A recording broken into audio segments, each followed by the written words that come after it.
Hello again, and welcome back to the world's great speeches. We continue in our section outlining the great speeches of Greece and Rome with a second entry from Demosthenes, the first speaker honored in this book with two speeches included in the text of the book as opposed to one. We are about to read the second oration against Philip, which is described by the book as an earlier masterpiece of Demosthenes, which was delivered in Athens about 344 BC, 14 years earlier than the speech which we read last time on the crown. The term Philippic, which we apply to any speech of bitter denunciation, is derived from Demosthenes' series of attacks on Philip of Macedon, of which this is perhaps the most famous.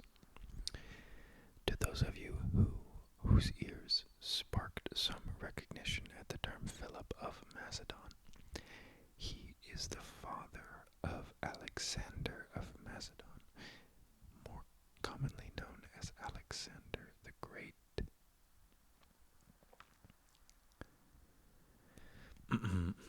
Let me just take a sip of my beverage here.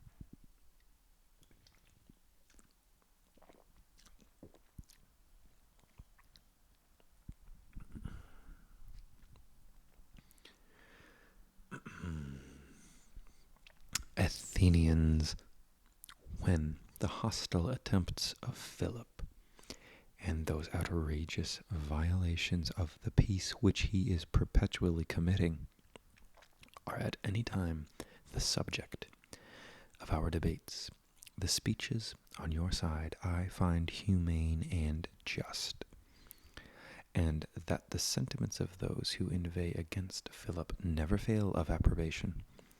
But as to the necessary measures to speak out plainly, not one has been pursued, nor anything effected even to reward the attention to these harangues. Nay, to such circumstances is our state reduced that the more fully and evidently a man proves that Philip is acting contrary to his treaty and harboring designs against Greece, the greater is his difficulty in pointing out your duty. The reason is this: those who aspire to an extravagant degree of power are to be opposed by force and action, not by speeches. And yet, in the first place, we public speakers are unwilling to recommend or to propose anything to this purpose, from the fear of your displeasure, but confine ourselves to general representations of the grievous, of the outrageous nature of his conduct, and the like. Then you who attend are better qualified than Philip, either to plead the injustice of your cause or to apprehend it when enforced by others. But as to any effectual opposition to his present designs, you are entirely inactive. You see then the consequence, the necessary, the natural consequence. Each of you excels in that which has engaged your time and application. He in acting, you in speaking. And if of this occasion it be sufficient that we speak with a superior force of truth and justice, this may be done with the utmost ease. But if we are to consider how to rectify our present disorders, how to guard against the danger of plunging inadvertently into still greater, against the progress of a power which may at last bear down all opposition, then must our debates proceed in a different manner, and all they who speak, and all you who attend, must prefer the best and most salutary measures to the easiest and most agreeable.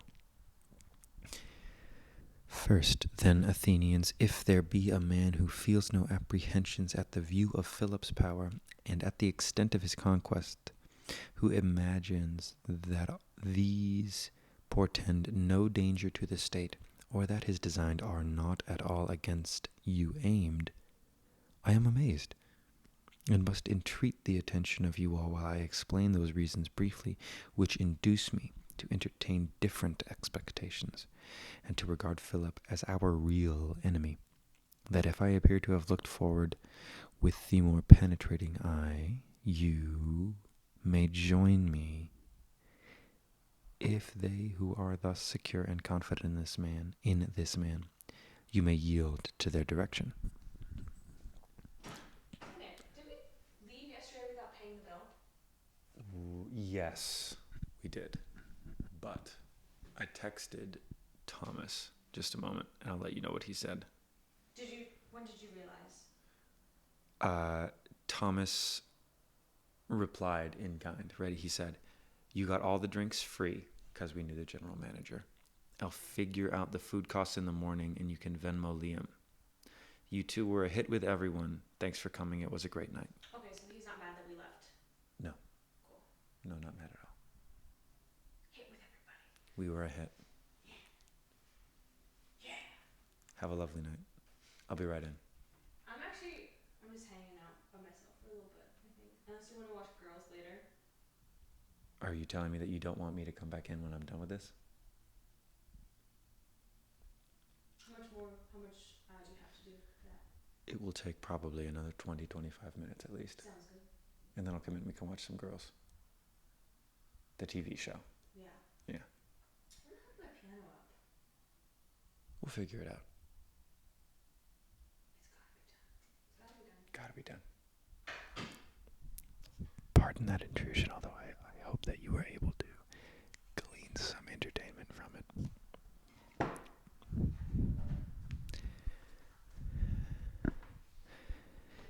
In the first place, therefore, I consider the accusations made by Philip. When the peace was just concluded, Thermopylae and the command of the Phocis, what use did he make of these? He chose to serve the interest of Thebes, not that of Athens. And why? As ambition is his great passion, universal empire the sole object of his views, not peace, not tranquility, not any just purpose. He knew this well, that neither our constitution nor our principles would admit him to prevail on you by anything he could promise, by anything he could do, to sacrifice one state of Greece to your private interest.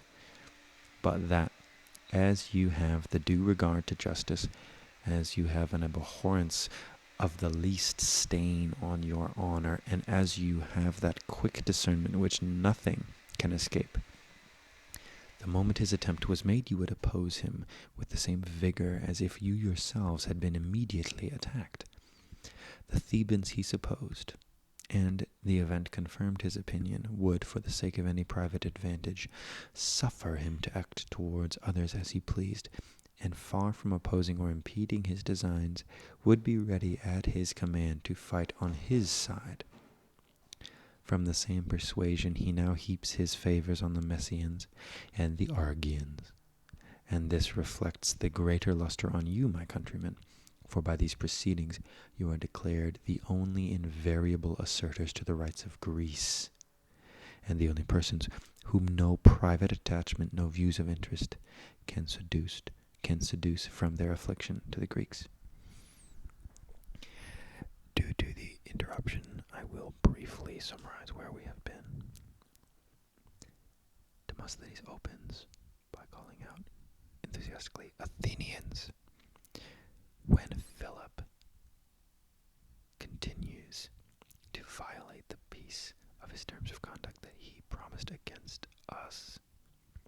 Many people speak against him with valor. But what is the use of all this speech? At the end of the day, Philip is trained in action, and we, his speakers against, are trained in speech. And so he is winning because he is acting while we are speaking. Let me go first by addressing any Athenian who thinks that Philip is not a threat. You don't think he is a threat? Very well. Let me look at how he engaged Thermopylae, how he engaged then afterwards the Messians and Argians. They folded to his will, and now they fight for him. We have not. Why is this? to the interest of temporary powers, and we are loyal to our homeland. He then goes on to say, and it is with reason he entertains these sentiments of you, the sentiments of loyalty to Greece, and sentiments so different of the Thebans and Argians, that he may be convinced, not from the present only, but from a review of former times, for he must have been informed, I presume he cannot but have heard, that your ancestors, when by submitting to the king they might have purchased the sovereignty of Greece, not only scorned to listen when Alexander, this man's ancestor, was made the messenger of such terms, but chose to abandon their city, encountered every possible difficulty, and after all this performed such exploits as men are ever eager to recite, yet with the just force and dignity no man could ever express. And therefore it becomes me to be silent on this subject, for in reality their actions are superior to the power of words. As to the ancestors of the Thebans and the Argians, the one he knows fought for the barbarians, the others did not oppose him. He knew then that both these people would attend but their private interest, without the least regard to the common cause of Greece. Should he choose you for allies, you would serve him so far only as justice would permit. But if he attached himself to them, if he gained assistance in the schemes of his ambition, this it is that then determined by him, this it is that now determines him to their side rather than to yours. Not that he sees they have greater naval force than we, or that, having gained the sovereignty of the inland countries, he declines the command of the seas and the advantages of commerce, or that he has forgotten those pretenses, those promises which obtained him the peace.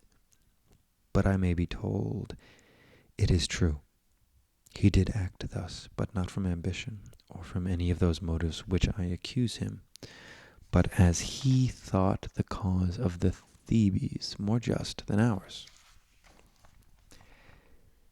This of all the pretenses he cannot now allege. Can he who commands the Lacedaemonians to quit their claim to Messene pretend that in giving up Orchomenus and Coronia to the Thebans he acted from regard to justice? But now comes his last subterfuge. He was compelled and yielded these places quite against his subterfuge, quite against his inclinations, being encompassed by the Thessalian horse and the Theban industry. Fine pretense. Just so, they cry, he is to entertain suspicions of the Thebans. And some spread rumors of their own framing that he is to fortify Elatia. Yes, these things are yet to be, and so they will remain, in my opinion. But his attack on Lacedaemon, in conjunction with the Thebans and Argians, is not yet to be made. No, he is actually detaching forces, supplying money, and is himself expected at the head of a formidable army. The Lacedaemonians, therefore, the enemy of the Thebes, he now infests. And will he then restore the Phocians, whom he has but just now ruined? Who can believe this? I, for my part, can never think, if Philip had been forced into those former measures, or if he had now abandoned the Thebans, that he would make this continued opposition to their enemies. No, his present measures prove that all his past conduct was the effect of choice, and from all his actions it appears that all his actions are directly leveled against this state, and there is in some sort a necessity for this. Consider, he aims at empire, and from you alone he expects opposition. He has long loaded us with injuries, and of this he himself is most intimately conscious. For those of our possessions which he has reduced to his service he uses as a barrier to his other territories, so that, if he should give up Amphipolis and Potidae, he would not think himself secure even in Macedon. He is therefore sensible that he entertains designs against you, and that you perceive them. Then, as he thinks highly of your wisdom, he concludes that you must hold him in that abhorrence which he merits. Hence he is alarmed, expecting to feel some effects of your resentment if you have any favorable opportunity, unless he prevent you by his attack. Hence is his vigilance awakened, his arm raised against the state.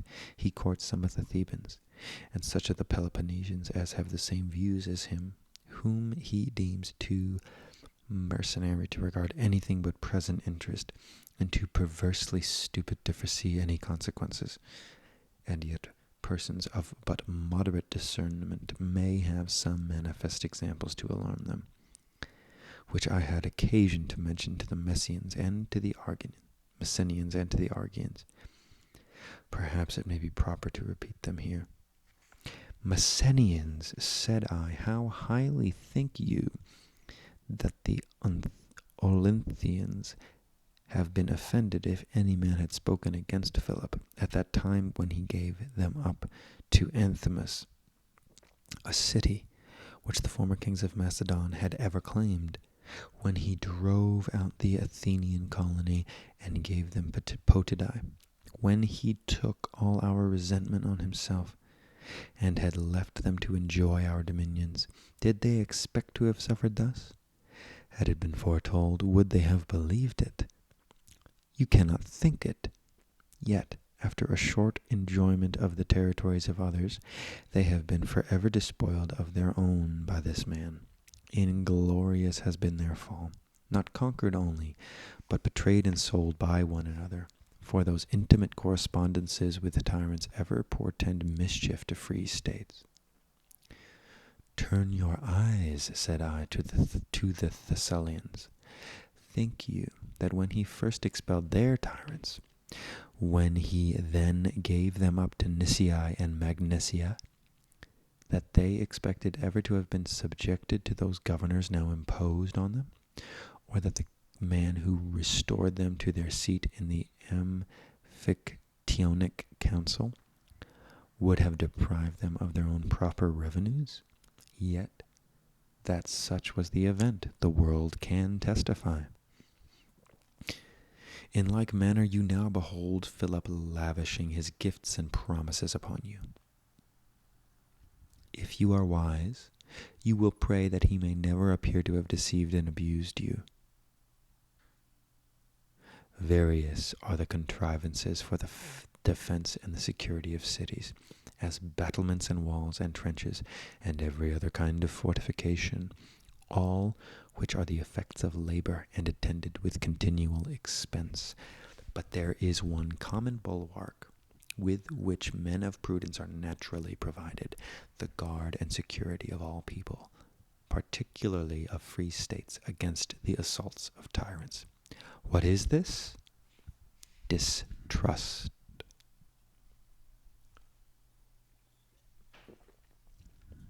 Of this be mindful, to this adhere, preserve this carefully, and no calamity can affect you. What is it you seek, said I? Liberty?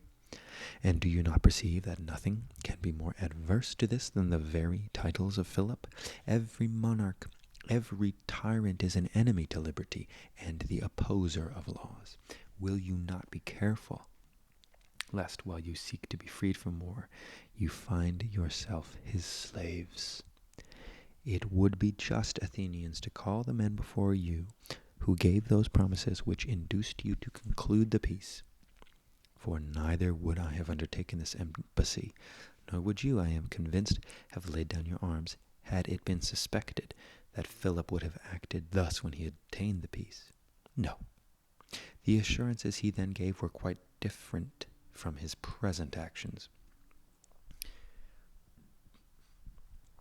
There are others also to be summoned. Who are these?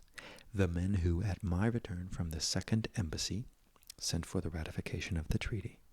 when I saw the state abused, and warned you of your danger, and testified the truth, and opposed with all my power the giving up of Thermopylae and Phocis, the men, I say, who then cried out that I, the water drinker, was morose and peevish, but that Philip, if permitted to pass, would act agreeably to your desires, would fortify Thespia and Platia, restrain the insolence of Thebes, cut through the Chersonesus at his own expense, and give up to you Euboea and Oropus as an equivalent for Amphipolis. This all was positively affirmed. That all this was positively affirmed you cannot, I am sure, forget, though not remarkable for your remembering injuries. And to complete the disgrace, you have engaged your posterity to the same treaty in full dependence on those promises, so entirely have you been seduced. And now, to what purpose do I mention this? And why do I desire that these men should appear? I call the gods to witness that without the least evasion else I shall boldly declare the truth. Not that, by breaking out into incentives, I may expose myself to the like treatment, and once more give my old enemies an opportunity of receiving Philip's gold, nor yet that I may indulge an impertinent vanity of haranguing, but I apprehend the time must come when Philip's actions will give you more concern than at present.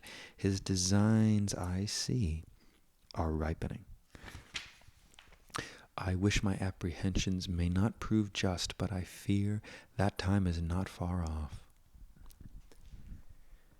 History, I believe, would prove Demosthenes right when, after Philip died, Alexander succeeded where his father could not.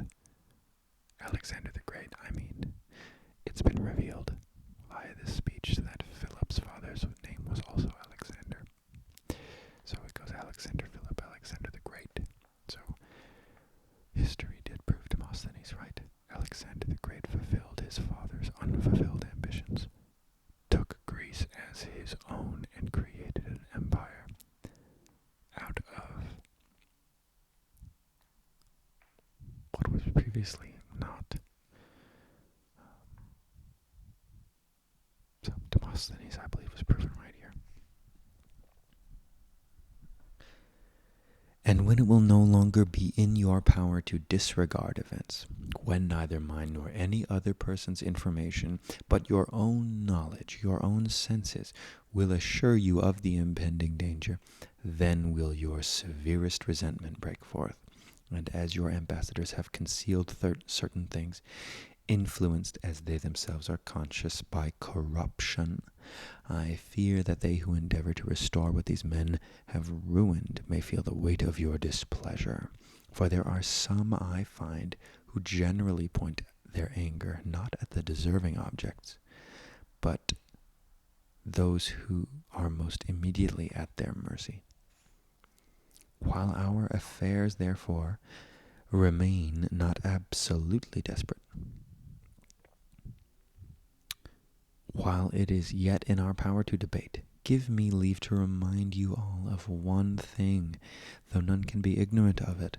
Who was the man that persuaded you to give up Phocis and Thermopylae, which once gained, he also gained free access for his troops to Attica and Peloponnesus, and obliged us to turn our thoughts from the rights of Greece, from all foreign interests, to a defensive war in these very territories, whose approach must be severely felt by every one of us, and that very day gave birth to it, for we had not been then deceived that the state could have nothing to apprehend.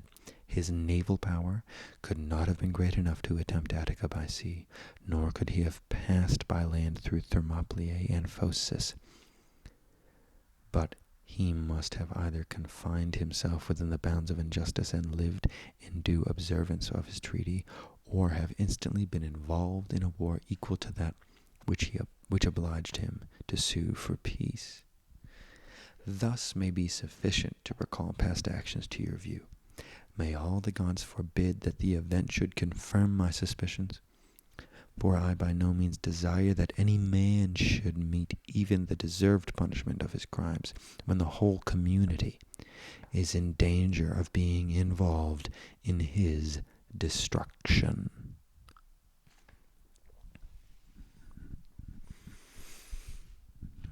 That was the last speech by Demosthenes, and I will say now that I am sad to see him go.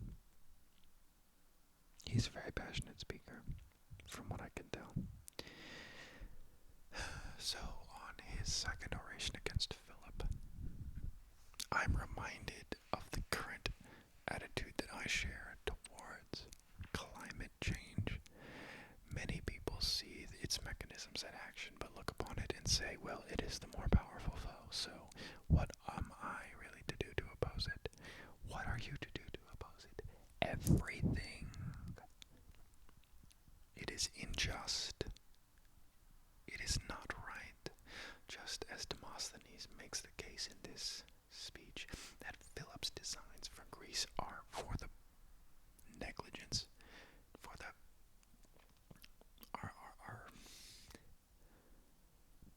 are for the worsening of every single one of his subjects.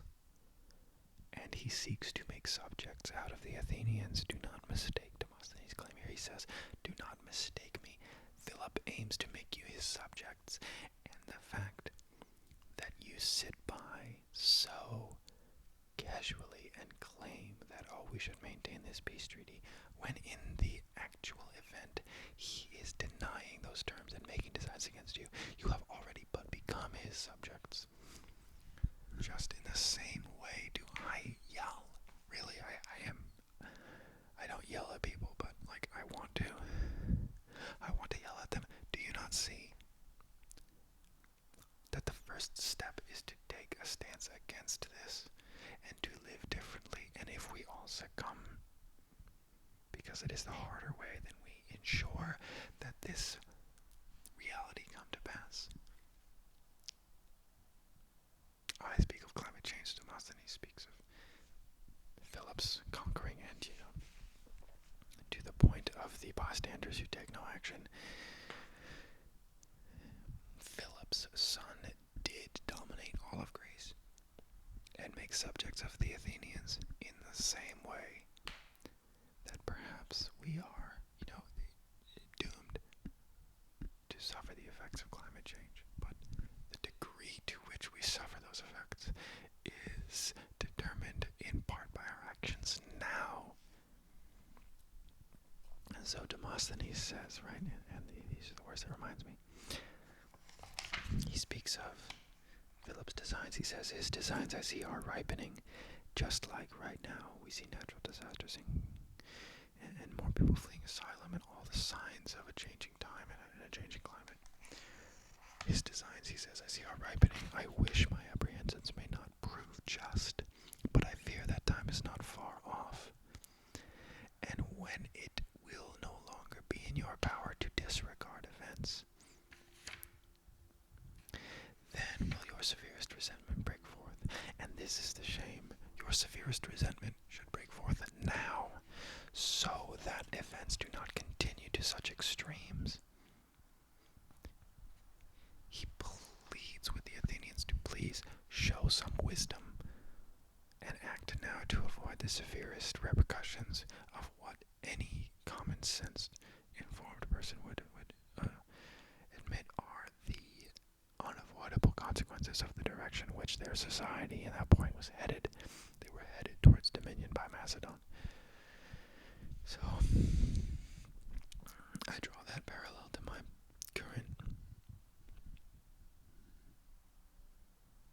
current enemy now. My enemy really is climate change. And the one difference is that Philip was a man. And climate change is, not a man. But he pleads with the Greeks to take this threat seriously. And he spoke well. I don't think he persuaded anyone to make the right actions because time proved that, Athens would be dominated. But I respect